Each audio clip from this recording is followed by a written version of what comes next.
தூத்துக்குடி வஉசி துறைமுகத்துக்கு இந்திய கடற்படையின் ஒரு பிரிவான INS கட்டபொம்மனுக்கு சொந்தமான சிந்து கேசரி என்ற நீர்மூழ்கி கப்பல் வந்துள்ளது. துறைமுகத்தில் முதலாவது தளத்தில் அக்கப்பல் தற்போது நிறுத்தப்பட்டுள்ளது. சிந்து கேசரி நீர்மூழ்கி கப்பல் கடந்த 31ஆம் தேதி தூத்துக்குடி துறைமுகத்துக்கு வந்ததாகவும் வரும் 6ஆம் தேதி வரை இங்கு நிறுத்தப்பட உள்ளதாகவும் அதிகாரிகள் தெரிவித்தனர். திருப்பூர் மத்திய பேருந்து நிலையம் அருகே வடமாநிலத்தை சேர்ந்த இளைஞர் பானிபூரி கடை நடத்தி வருகிறார். இவரது கடைக்கு அடிக்கடி வரும் இளைஞர் பானிபூரி சாப்பிட்டுவிட்டு பணம் தராமல் செல்வதை வழக்கமாக கொண்டுள்ளார். இந்நிலையில் 30 ரூபாய்க்கு பானிபூரி சாப்பிட்டுவிட்டு பணம் தராமல் சென்ற இளைஞர் தனது நண்பர்களுடன் மது அருந்துவிட்டு மீண்டும் அதே கடைக்கு சென்று பானிபூரி கேட்டுள்ளார்.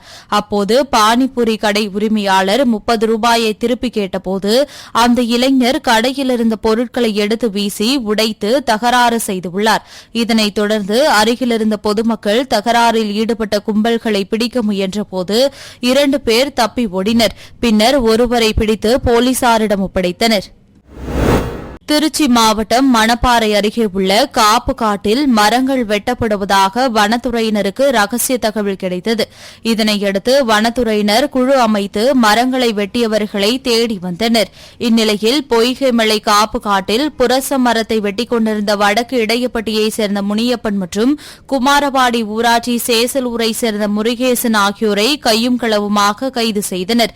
வெட்டப்பட்ட மரத்துண்டுகளை கைப்பற்றி வனத்துறையினர் மேற்கொண்ட விசாரணையில் இருவரும் சுமார் 2 ஆண்டுகளுக்கு மேலாக வனத்துறைக்கு சொந்தமான செம்மலை, காடப்பிச்சம்பட்டி மலை, மருங்காபுரி மலை ஆகிய மலைப்பகுதிகளில் மரத்தினை வெட்டி விற்பனை செய்து வந்தது தெரியவந்தது. மேலும் முனியப்பன் வன உயிரின பாதுகாப்பு சட்டத்தின் கீழ் தடை செய்யப்பட்ட ஆம்பர் கிரீஸ் எனும் திமிங்கலத்தின் எச்சப் பொருளை அவரது கிராமத்தைச் சேர்ந்த தேக்கமலை என்பவரிடம் விற்றதும் தெரியவந்தது. இதனையடுத்து தேக்கமலை வீட்டிலிருந்த ஆம்பர் கிரீஸ் மற்றும் சில வன உயிரின பொருட்கள் கண்டுபிடிக்கப்பட்டு அவையும் கைப்பற்றப்பட்டுள்ளது. அதனைத் தொடர்ந்து மணப்பாறை வனத்துறையினரால் 3 பேரும் கைது செய்யப்பட்டு நீதிமன்றத்தில் ஆஜர்படுத்தி சிறையில் அடைக்கப்பட்டனர். விருதுநகர் மாவட்டம் அருப்புக்கோட்டையில் கடந்த சில தினங்களுக்கு முன்பு அனைத்து பகுதிகளிலும் போடப்பட்டிருந்த வேக தடைகள் அனைத்தும் அகற்றப்பட்டது. இதனால் சாலைகளில் இருசக்கர வாகனங்கள் அதிவேகமாக செல்கின்றன. இந்நிலையில் மரக்கடை பேருந்து நிறுத்தம் அருகே திருச்சுழி சாலையில் சென்று கொண்டிருந்த இருசக்கர வாகனம் திடீரென சாலையின் குறுக்கே வந்த மற்றொரு இருசக்கர வாகனத்தின் மீது மோதி விபத்து ஏற்பட்டது. இந்த விபத்தில் 2 இருசக்கர வாகனங்களிலும் பயணம் செய்த 3 வயது குழந்தை, ஒரு பெண் உட்பட 3 பேர் லேசான காயத்துடன் அதிர்ஷ்டவசமாக உயிர் தப்பினர். தற்போது இந்த விபத்து தொடர்பான CCTV காட்சிகள் சமூக வலைதளங்களில் வெளியாகியுள்ளது. சிவகங்கை மாவட்டம் காரைக்குடி ஸ்ரீராம் நகரில் பிரமிட் IAS அகாடமி என்ற பெயரில் போட்டித் தேர்வுகளுக்கான தனியார் பயிற்சி மையம் இயங்கி வருகிறது. இப்பயிற்சி மையத்தில் சாக்கோட்டை ஒன்றியம் பீர்கலைக்காடு அரசு மேல்நிலைப் பள்ளியில் படித்த கமலை கிராமத்தைச் சேர்ந்த மாற்றுத்திறனாளி மாணவர் நாகராஜ் மற்றும் மற்றொரு மாணவர் ரவி உட்பட 6 பேர் கட்டணம் ஏதுமின்றி பயின்றுள்ளனர்.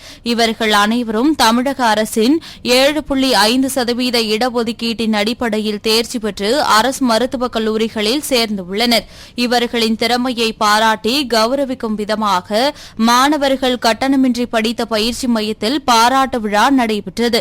பயிற்சி மையத்தின் இயக்குநர் கற்பகம் தலைமையில் நடைபெற்ற இந்நிகழ்ச்சியில் ஏராளமான மாணவர்கள், கல்வியாளர்கள் பங்கேற்று சாதனை படைத்த மாணவர்களுக்கு சால்வை அணிவித்து பாராட்டு தெரிவித்தனர்.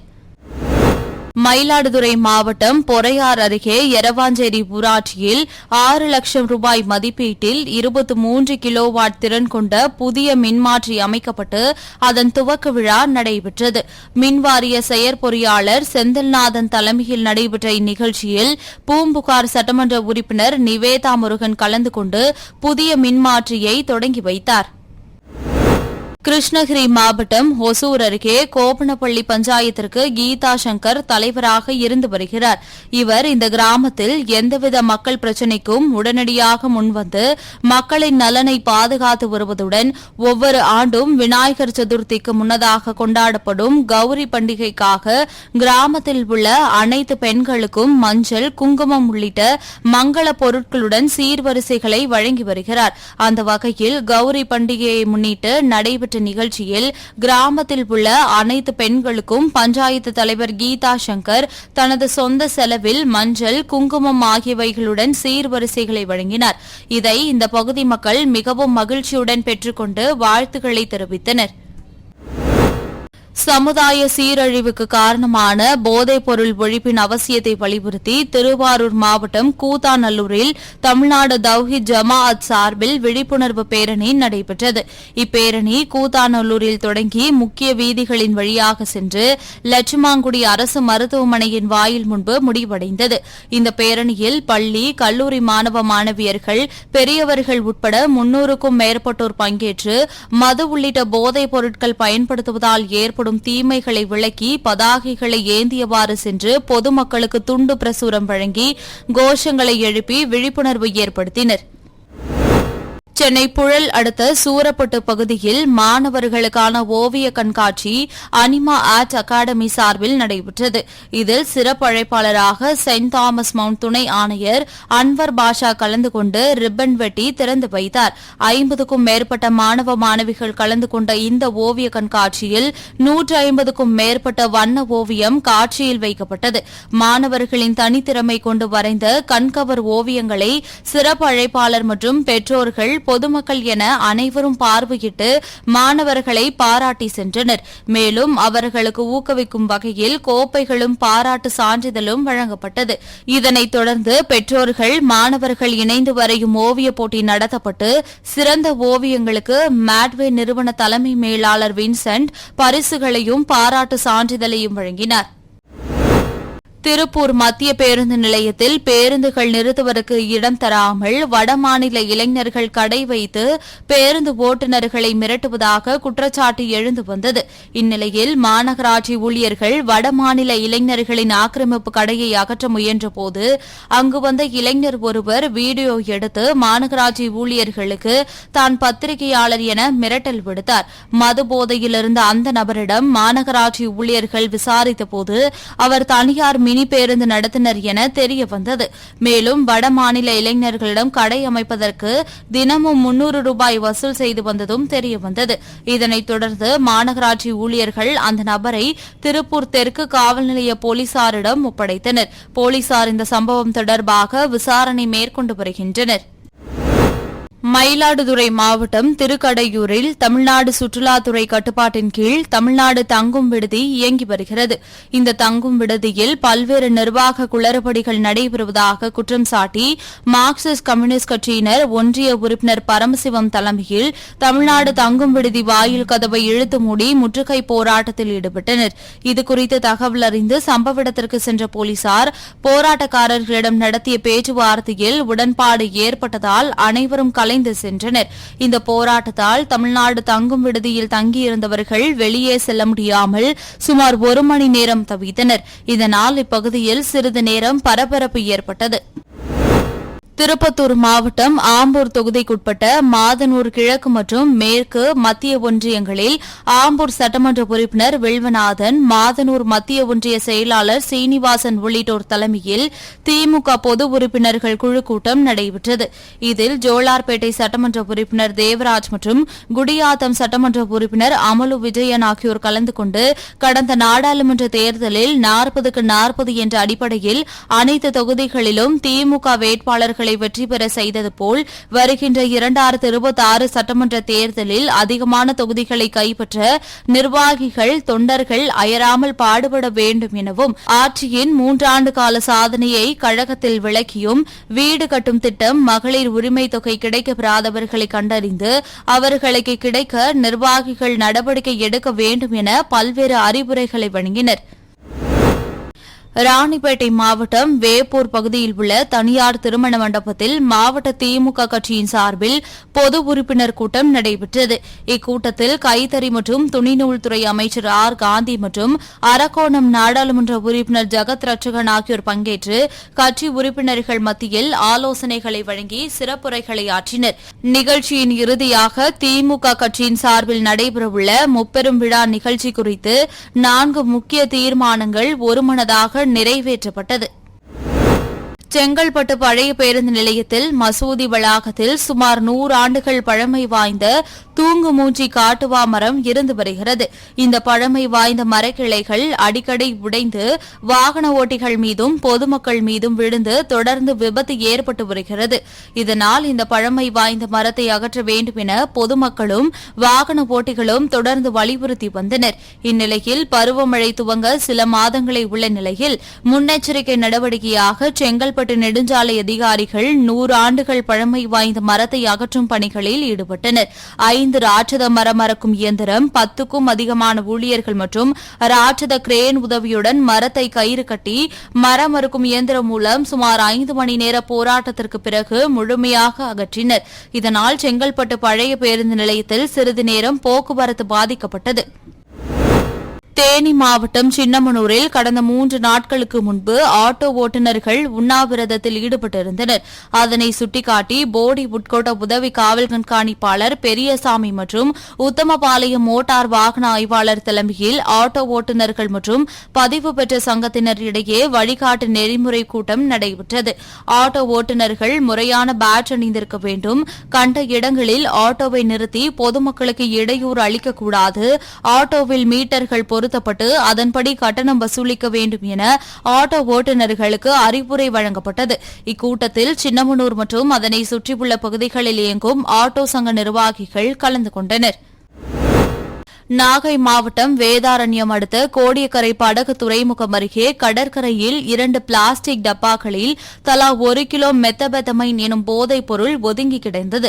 கடற்கரையில் ஒதுங்கிய பெட்டியை பார்த்து மீனவர்கள் வேதாரண்யம் கடலோர பாதுகாப்பு குழும போலீசாருக்கு தகவல் தெரிவித்தனர். அதன் பேரில் சம்பவ இடத்திற்கு சென்ற போலீசார் 16 லட்சம் ரூபாய் மதிப்புள்ள பெத்தமைன் எனும் போதைப் பொருளை கைப்பற்றி விசாரணை மேற்கொண்டு வருகின்றனர். சென்னையில் தமிழ்நாடு பாரம்பரிய தச்சு தொழிலாளர் நலசங்கத்தின் 3வது மாநில பொதுக்குழு கூட்டம் அதன் மாநில தலைவர் ஆனந்தராஜ் தலைமையில் நடைபெற்றது. இக்கூட்டத்தில் தமிழக அரசு பாரம்பரிய தச்சு தொழிலாளர்களுக்கு என தனிநல வாரியம் அமைக்க வேண்டும், அரசு திருக்கோவில்களில் தச்சு தொழிலாளர்களுக்கு நிரந்தர பணி நியமனம் செய்ய வேண்டும், தச்சு பட்டறைகளுக்கு இலவச மின்சாரம் வழங்க வேண்டும் உள்ளிட்ட கோரிக்கைகளை வலியுறுத்தி தீர்மானங்கள் நிறைவேற்றப்பட்டன. இந்நிகழ்வில் மாநில மாவட்ட நிர்வாகிகள் மற்றும் உறுப்பினர்கள் என 300க்கும் மேற்பட்டோர் கலந்து கொண்டனர். தமிழ்நாடு பாரம்பரிய தச்சு தொழிலாளர் நலச்சங்கத்துல 3வது ஆண்டு பொதுக்குழு நடந்திருக்குது. நம்ம சங்கத்தோட 3வது பொதுக்குழு நல்லா சிறப்பா நடந்ததுக்கும் நம்ம பத்திரிகை நண்பர்கள் அப்போ கலந்து கொண்டவங்க அத்தனை பேருக்கும் என்னோட சார்பா நன்றி இருக்கிறேன். நான் தமிழ்நாடு பாரம்பரிய தச்சு தொழிலாளர் நலச்சங்கத்தின் மாநில தலைவராக இருக்கிறேன். இந்த சங்கத்தினுடைய வாயிலாக, இந்த பத்திரிகையின் வாயிலாக அரசுக்கு ஒரு கோரிக்கை என்னன்னா, பாரம்பரிய தச்சர்களுக்கு தனி நலவாரியம் அமைக்கணும் அப்படிங்கிறத நாங்க ஒரு முக்கியமான கோரிக்கையா வச்சுக்கிறோம். அது மாதிரி அரசாங்க கோவில்கள்ல எங்களுக்கு ஒரு நிரந்தர பணி ஒதுக்கி கொடுக்கணும் அப்படிங்கிறத பத்திரிகையின் வாயிலாக ஒரு கோரிக்கையா வச்சுக்கிறோம். அதே மாதிரி தச்சு பட்டறைகளுக்கு ரொம்ப நலிவடைஞ்ச போயிடுச்சு தொழில். அதனால அரசாங்கம் மற்ற தொழிலை என்ன சப்போர்ட் பண்றாங்களோ அதே மாதிரி தச்சு பட்டறைகளுக்கு இலவச மின்சாரம் வழங்கணுங்கிறதையும் ஒரு கோரிக்கையா வச்சுக்கிறோம். நீலகிரி மாவட்டம் உதகை இளைஞர் வடுகர் நல சங்க கூட்டரங்கில் மாவட்ட காங்கிரஸ் கட்சியின் செயல் வீரர்கள் கலந்தாய்வு கூட்டம் தமிழ்நாடு காங்கிரஸ் கட்சி தலைவர் செல்வ பெருந்தகை தலைமையில் நடைபெற்றது. இதனைத் தொடர்ந்து செய்தியாளர்களிடம் பேசிய செல்வ பெருந்தகை, திமுகவுடன் காங்கிரஸ் கட்சி பலமான கூட்டணி வைக்கப்பட்டுள்ளதாகவும் வருகிற 2026ஆம் ஆண்டு நடைபெறவுள்ள சட்டமன்ற தேர்தலில் திமுக காங்கிரஸ் கூட்டணி தொடரும் என்றும் தெரிவித்தார். நீலகிரி மாவட்டத்தில் உள்ள சாலைகள் எங்கு பார்த்தாலும் மழையில் சேதமடைகிறது. அதற்கு ஒரு உறுதித்தன்மை வாய்ந்ததாக ஒரு சிறப்பு திட்டத்தை தீட்டி இப்படிப்பட்ட மலை பிரதேசங்களில் ரப்பரிஸ்ட் ரோட், இப்போ சில இடத்துலலாம் ரப்பர் கலந்து போடுறாங்க. அதுக்கு நீண்ட நாட்கள் ஆயுட்காலம் இருக்குன்றாங்க. குறிப்பாக நேற்றுக்கு வயநாடு போயிருந்தோம், கேரளாவில் அது மாதிரி சாலைகள்லாம் பார்க்க முடியுது. நெடுஞ்சாலைத்துறை அமைச்சருக்கு எங்களுடைய கோரிக்கை என்னவென்றால், இப்படி மலை பிரதேசங்களில் மலை பகுதிகளில் அடிக்கடி இந்த சாலைகள் பழுதடைந்து வருகிறது. அதை நீண்ட நெடிய நாட்கள் அதனுடைய ஆயுள் இருக்க வேண்டும் என்றால் இப்படி ரப்பரிஸ்ட் சாலையை அமைக்க வேண்டும், பராமரிக்க வேண்டும் உடனுக்குடன் என்ற கோரிக்கையும் வைக்கிறோம். கேரளாவில் வயநாட்டில் நடந்த மிகப்பெரிய பேரிடர் நேற்றெல்லாம் பார்த்து வரும்போது நூற்றுக்கணக்கான மக்கள் அங்கே இன்னும் கண்டுபிடிக்க முடியாமல் பூமியில் புதைந்திருக்கிறார்கள். அந்த நிலை ஒருபோதும் தமிழ்நாட்டில் மலைவாழ் பகுதிகளில் ஏற்படக்கூடாது. முன்னெச்சரிக்கை நடவடிக்கைகள் என்னென்ன எடுக்க வேண்டும் என்பதை ஆய்வு செய்ய வேண்டும். கரூர் மாவட்டம் பரமத்தை ஊராட்சி ஒன்றியத்தில் நெடுங்கூர் ஊராட்சி ஒன்றிய துவக்கப்பள்ளி மற்றும் தான்தோன்றிமலை ஊராட்சி ஒன்றியத்தில் வெங்கடாபுரம் ஆகிய 2 தொடக்கப்பள்ளிகள் செயல்பட்டு வந்தது. இப்பள்ளிகளில் 4 ஆண்டுகளாக ஒருவர் கூட புதிதாக சேர்க்கப்படவில்லை. இந்நிலையில் கடந்த ஆண்டு 3 மாணவிகள் படித்த நிலையில் 2 மாணவிகள் தொடக்கப்பள்ளியை முடித்து மாற்றுப்பள்ளிக்கு சென்றுவிட்டனர். ஒரே ஒரு மாணவி மட்டும் பயின்று வந்த நிலையில் அந்த மாணவியும் தனியார் பள்ளி மோகத்தால் மாற்றுப்பள்ளிக்கு செல்வதாக மாற்று சான்று வாங்கிவிட்டு சென்று விட்டார். இதனால் 2 அரசு துவக்கப் பள்ளிகளிலும் ஒரு மாணவர்கள் கூட படிக்க இல்லாததால் பள்ளியை கல்வித்துறை இழுத்து மூடியுள்ளனர். பின்னாடி பார்க்குற ஸ்கூல் வந்து பார்த்தீங்கன்னா ஒரு 1947 ஆங்கிலேயர் காலத்துக்கு கட்டின ஒரு ஸ்கூல். இது கிட்டத்தட்ட ஒரு இந்த நெடுங்கூர் சுற்றி இருக்க ஒரு 7-8 கிராமங்கள்லேருந்து இந்த மக்கள்லாம் இந்த ஸ்கூலில் தான் படிச்சுட்டு இருந்தாங்க முன்னாள் மாணவர்கள்லாம்.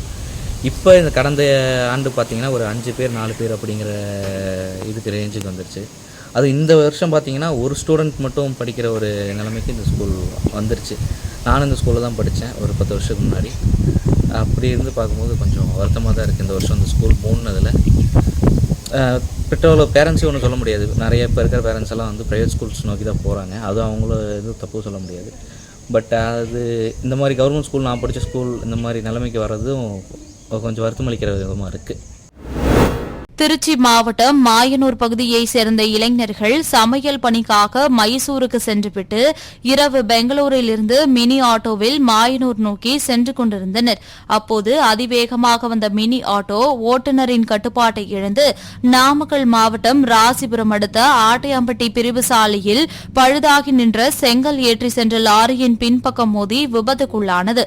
இதில் ஆட்டோவில் பயணம் மேற்கொண்ட 7 பேர் படுகாயமடைந்த நிலையில் பொதுமக்கள் அவர்களை மீட்டு ராசிபுரம் அரசு மருத்துவமனைக்கு அனுப்பி வைத்தனர். அங்கு ஆட்டோ ஓட்டுநர் மூர்த்தி சிகிச்சை பலனின்றி உயிரிழந்தார்.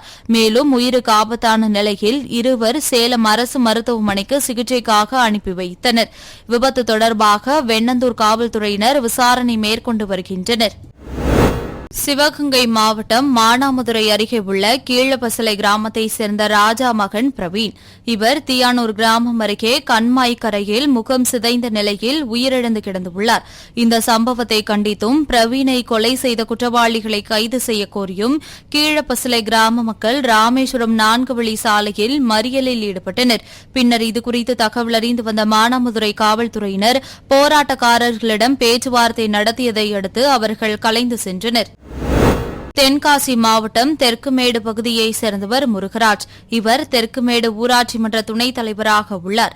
இந்நிலையில் இவர் இரவு புளியரை அருகே உள்ள கேசவபுரம் பெட்ரோல் பங்கில் பெட்ரோல் போட சென்றுள்ளார்.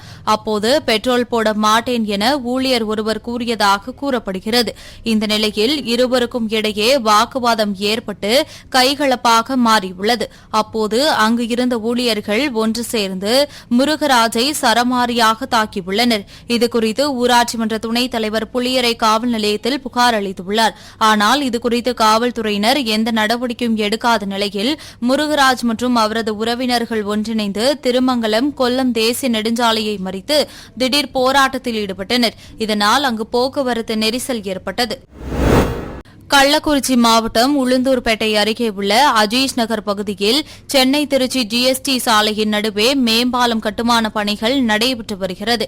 இதனால் அந்த பகுதியில் செல்லும் வாகனங்கள் மெதுவாக சென்று கொண்டிருந்த நிலையில் அதிகாலை அந்த வழியே வந்த தனியார் பேருந்தின் மீது பின்புறம் வந்த தனியார் சொகுசு பேருந்து மோதியது. அதன்பின் மதுரையிலிருந்து சென்னை நோக்கி சென்ற அரசு விரைவு பேருந்து தனியார் சொகுசு பேருந்து மீது பின்புறமாக மோதியது. இதனால் அடுத்தடுத்து 3 பேருந்துகள் மோதி விபத்துக்குள்ளாகின. இந்நிலையில் திருச்சியிலிருந்து சென்னை நோக்கி சென்ற மினி லாரி அரசு பேருந்து மீது மோதி சாலையின் இடதுபுறத்தில் கவிழ்ந்து விபத்துக்குள்ளானது. இந்த விபத்தில் 2 பேருந்துகளில் ஓட்டுநர் மற்றும் பயணிகள், மினி லாரி ஓட்டுநர் உட்பட 15க்கும் மேற்பட்டோர் லேசான காயமடைந்தனர். பின்னர் காயமடைந்தவர்களை மீட்ட அப்பகுதி மக்கள் சிகிச்சைக்காக கள்ளக்குறிச்சி அரசு மருத்துவமனைக்கு அனுப்பி வைத்தனர். இந்த விபத்தால் சாலையில் சுமார் 3 கிலோமீட்டர் தூரம் வாகனங்கள் அணிவகுத்து நின்றதால் சென்னை பாண்டிருச்சி ஜிஎஸ்டி சாலையில் சுமார் 1 மணி நேரத்திற்கும் மேலாக போக்குவரத்து பாதிக்கப்பட்டது. கர்ப்பிணிகள், பாலூட்டும் தாய்மார்கள், பிறந்தது முதல் 6 வயது வரையுள்ள குழந்தைகள் மற்றும் வளரிளம் பெண்களின் ஊட்டச்சத்து நிலையை மேம்படுத்துவதற்கு ஆண்டுதோறும் செப்டம்பர் மாதம் முழுவதும் ஊட்டச்சத்து மாத விழா கொண்டாடப்பட்டு வருகிறது. அதன்படி திருப்பூர் மாவட்ட ஆட்சியர் அலுவலக வளாகத்தில் ஏற்பாடு செய்யப்பட்ட ஊட்டச்சத்து கண்காட்சி மற்றும் பாரம்பரிய உணவு திருவிழாவை மாவட்ட ஆட்சியர் கிறிஸ்தவராஜ் துவக்கி வைத்தார். பின்னர் சத்தான உணவு, சரிவிகித ஊட்டச்சத்து உள்ள உணவுகளை சரியான நேரத்தில் தவறாமல் உண்போம் என்ற உறுதிமொழியோடு நடைபெற்ற பேரணியும் மாவட்ட ஆட்சியர் கொடியசைத்து துவக்கி வைத்தார். இந்த நிகழ்ச்சியில் மாவட்ட திட்ட இயக்குநர் மகாலட்சுமி, சங்கீதா, திருப்பூர் ரோட்டரி பாரதி கிளப் தலைவர் கிருத்திகா தங்கராஜ் மற்றும் அங்கன்வாடி பணியாளர்கள் ஏராளமானோர் கலந்து கொண்டனர். வேலூர் மாவட்டம் காட்பாடி அடுத்த திருவள்ளூர் நகர் சின்னப்பள்ளிக்குப்பம் ரோடு பகுதியில் சிலர் போதை ஊசி தயாரித்து பயன்படுத்துவதாக காட்பாடி போலீசாருக்கு தகவல் கிடைத்துள்ளது. இதனையடுத்து காட்பாடி காவல் நிலைய உதவி ஆய்வாளர் வெங்கட்ராமன், காவலர்கள் வினேஷ்குமார், வினோத் தலைமையிலான போலீசார் சம்பவ இடத்திற்கு சென்று சோதனை மேற்கொண்டனர். அப்போது அப்பகுதியில் மாத்திரைகளை பயன்படுத்தி போதை ஊசியை பயன்படுத்தி வந்த 2 இளைஞர்களை போலீசார் சுற்றி வளைத்து கைது செய்தனர். இதனையடுத்து அவர்களிடம் மேற்கொண்ட விசாரணையில் அவர்கள் அணைக்கட்டு தாலுகா ஓதியத்தூர் ராஜாபுரம் பகுதியைச் சேர்ந்த லட்சுமிகாந்த் மற்றும் வேலூர் கொசப்பேட்டை லான்சிங் குமணந்தன் தெருவைச் சேர்ந்த கௌதம் என்பதும் தெரியவந்தது. இதனையடுத்து அவர்களிடம் இருந்து போதை ஊசிக்கு தயாரிக்க பயன்படுத்தப்பட்ட மாத்திரைகள் மற்றும் ஊசி ஆகியவற்றை பறிமுதல் செய்த போலீசார் இருவரையும் காட்பாடி ஒருங்கிணைந்த நீதிமன்றத்தில் ஆஜர்படுத்தி வேலூர் மத்திய சிறையில் அடைத்தனர். திண்டுக்கல் மாவட்டம் கொடைக்கானல் மேல்மலை கிராமங்களான பூம்பாறை, மன்னவனூர், பூண்டி, கிளாவரை வரை உள்ளிட்ட பல்வேறு பகுதிகளில் விவசாயமே பிரதான தொழிலாக இருந்து வருகிறது.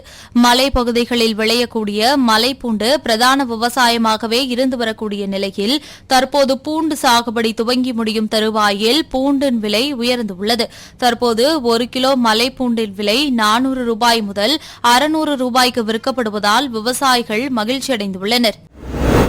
கரூர் மாவட்டம் குளித்தலை அருகே இரணியமங்கலம் ஊராட்சி பனிக்கம்பட்டி அரசு ஆரம்ப சுகாதார மையம் அருகே உள்ள குடியிருப்பு பகுதிக்கு கடந்த 20 நாட்களுக்கும் மேலாக குடிநீர் வழங்கப்படவில்லை என கூறப்படுகிறது. இதுகுறித்து அப்பகுதி பொதுமக்கள் இரணியமங்கலம் ஊராட்சி நிர்வாகத்திடமும் குளித்தலை ஊராட்சி ஒன்றிய ஆணையரிடமும் பலமுறை கோரிக்கை வைத்தும் கண்டுகொள்ளாத நிலையில் ஆத்திரமடைந்த அப்பகுதி மக்கள் விடுதலை சிறுத்தைகள் கட்சியின் குளித்தலை ஒன்றிய நிர்வாகி மாயவன் தலைமையில் காலி கூடங்களுடன் பனிக்கம்பட்டி சந்தை 4 வழிச்சாலையில் சாலை மறியலில் ஈடுபட்டனர். இதுகுறித்து தகவல் அறிந்து வந்த குளித்தலை காவல் ஆய்வாளர் உதயகுமார் பேச்சுவார்த்தையில் ஈடுபட்டு நடவடிக்கை எடுப்பதாக உறுதியளித்ததை அடுத்து அவர்கள் போராட்டத்தை கைவிட்டு கலைந்து சென்றனர். தருமபுரி மாவட்டம் பாலக்கோடு அடுத்த கொள்ளிப்பட்டி பகுதியைச் சேர்ந்தவர் கூலி தொழிலாளி முனிரத்தினம். இவரது மனைவி சந்தியா. இவர்களுக்கு திருமணமாகி 3 வருடம் ஆகும் நிலையில் அதே பகுதியைச் சேர்ந்த கட்டிட மேஸ்திரியான பிரகாஷ் என்பவரோடு சந்தியாவிற்கு பழக்கம் ஏற்பட்டுள்ளது. இதனையடுத்து சந்தியா, பிரகாஷ் இருவரும் தனிமையில் நெருக்கமாக இருந்ததை சந்தியாவிற்கு தெரியாமல் பிரகாஷ் தனது செல்போனில் வீடியோ எடுத்துள்ளார். இதனையடுத்து அந்த வீடியோவை தனது நண்பரான விஜய் பிரபுக்கு காண்பித்துள்ளார். இதனையடுத்து அவர் பிரகாஷுக்கு தெரியாமல் அந்த ஆபாச வீடியோவை எடுத்து வாட்ஸ்அப்பில் பதிவிட்டுள்ளார். இதனை அறிந்த சந்தியா விஷமருந்தி தற்கொலைக்கு முயன்றுள்ளார். பின்னர் உயிருக்கு ஆபத்தான நிலையில் அவரை மீட்ட உறவினர்கள் சிகிச்சைக்காக தருமபுரி அரசு மருத்துவக் கல்லூரி மருத்துவமனைக்கு அனுப்பி வைத்தனர். இந்நிலையில் சந்தியா கொடுத்த வாக்குமூலத்தின் பேரில் பாலக்கோடு காவல்துறையினர் பிரகாஷ், விஜய் பிரபு ஆகிய இருவரையும் கைது செய்து பாலக்கோடு நீதிமன்றத்தில் ஆஜர்படுத்தி தருமபுரி சிறையில் அடைத்தனர். மனைவியை கணவர் பெருமைப்படுத்துவதன் அவசியத்தை வலியுறுத்தியும் பெண்மையின் பெருமையை ஆண்கள் உணர்ந்து மதித்து நடந்து கொள்ள வேண்டும் என்ற நோக்கிலும் சிவகாசி மணவளக்கலை மன்ற அறக்கட்டளை சார்பாக மனைவி நல வேட்பு விழா சிவகாசியில் நடைபெற்றது. இந்நிகழ்ச்சியில் இளம் வயது தம்பதியர் முதல் முதிய தம்பதியர் வரை நூற்றுக்கணக்கான தம்பதியர்கள் பங்கேற்றனர். இதில் கணவன் மனைவி இருவருக்கும் இடையே உறவு முறைகளை அதிகப்படுத்திக் கொள்வதற்கான பயிற்சி அளிக்கப்பட்டது. அதனைத் தொடர்ந்து ஒருவருக்கொருவர் உறுதுணையாக பாதுகாப்பாக வழிநடத்த உறுதிமொழி எடுத்துக் கொண்டனர். இதனையடுத்து கணவன் மனைவிக்கும், மனைவி கணவனுக்கும் மரியாதை செலுத்தும் நிகழ்ச்சி நடைபெற்றது. இதில் ஏராளமானோர் கலந்து கொண்டனர். சேலம் மாவட்டம் நெத்திமேடு பகுதியைச் சேர்ந்தவர் பிரகாஷ், இவரது மனைவி சுகுணா. இருவரும் சங்ககிரி அக்கமாப்பேட்டை பகுதியில் பழக்கடை வைத்து கடந்த 5 வருடங்களாக தொழில் செய்து வருகின்றனர்.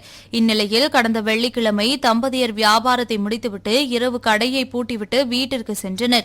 இதனையடுத்து மறுநாள் காலை வழக்கம்போல் கடையை திறக்கும் போது கடையின் பின்புறமுள்ள கதவு உடைக்கப்பட்டு கடையில் இருந்த பழம் மற்றும் பணம் ஆகியவை கொள்ளையடிக்கப்பட்டிருந்ததை கண்டு அதிர்ச்சியடைந்து இதுகுறித்து சங்ககிரி போலீசாருக்கு தகவல் அளித்தனர். இதனையடுத்து சம்பவ இடத்திற்கு வந்த போலீசார் கடையில் உள்ள சிசிடிவி காட்சிகளை ஆய்வு செய்தபோது அதில் அடையாளம் தெரியாத மர்ம நபர் ஒருவர் கடையின் பின்புற கதவை உடைத்து திருட்டில் ஈடுபட்டது தெரியவந்தது.